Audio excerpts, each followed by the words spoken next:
Scarcity is the fundamental problem that drives all economics. The resources that we have are limited in supply. We don't live in a world where there is a free Ferrari for everybody who wants one. iPhones don't grow on trees. But our wants are limitless. Imagine if life was like a free buffet, where every time you took something, it was instantly replaced for the next person who wanted one. In that world, there would be no economics. Economics is a study of how people deal with the problem of trying to satisfy unlimited and competing wants using resources which are limited in supply.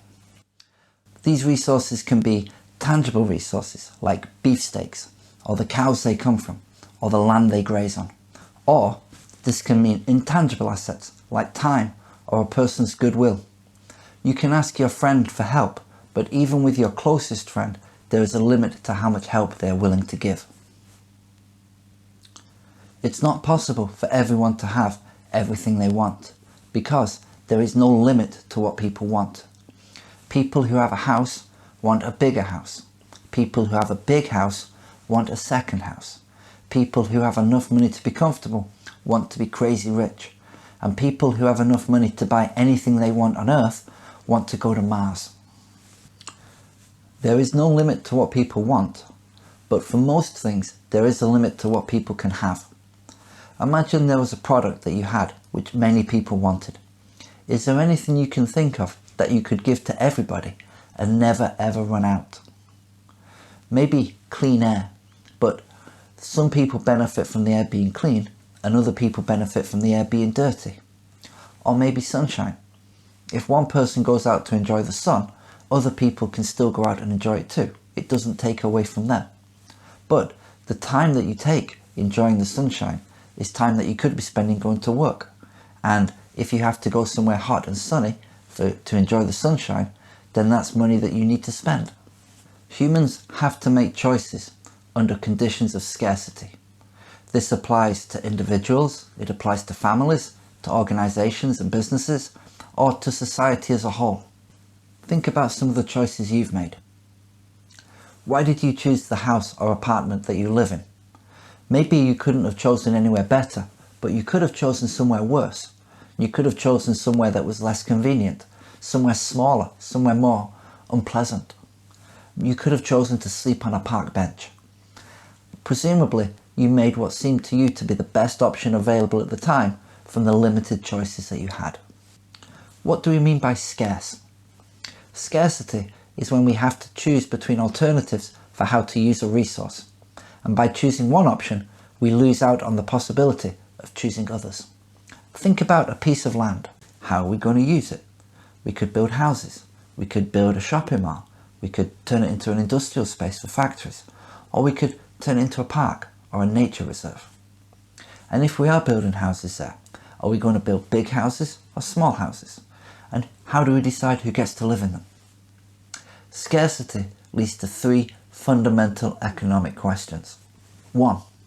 What should be produced? Using a scarce resource to produce one thing means giving up the opportunity to produce something else. I have chosen to use this time to make this video, but I could have used this time to make a different video about hyperinflation or the stock market crash of 2008. Or I could have chosen to make a different YouTube channel with a different topic. A society can choose to invest in producing more prisons or producing more schools, but by allocating resources to one of these, they are taking away the resources they could have used: manpower, money, time, effort, goodwill, land, to produce the other. This is what's called in economics an opportunity cost, and it's such an important part of economics that it's going to be the focus of our next video. 2. How should goods and services be produced? There are many choices to be made when we have decided to make products. Who will produce them? What technology will we use? What raw materials will we use? Will we make good quality products that will last a long time and be expensive to buy? Or will we make cheap products which break easily? And where will we produce them? Will we make them in factories in our own country?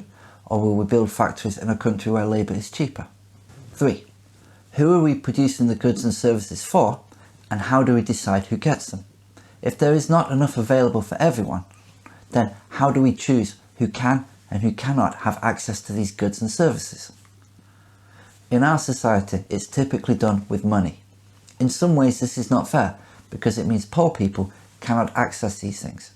But it does mean to some extent that the people who will gain the most value from an item are the ones who get it, because they're the ones who choose to spend their money on it. There are other ways for society to organise the distribution of resources. In the ancient Inca civilization, there was no money, and all goods were distributed by the state. Likewise, in communist Russia, it was decided by a committee. There are today societies which are entirely capitalist, societies which are socialist, and societies which use a mixture of the two. For example, countries in Europe, where some goods and services are distributed through the free market, but others, such as access to healthcare and education, are given through the state. These choices, and how and why we make them, form the basis of what we call economics.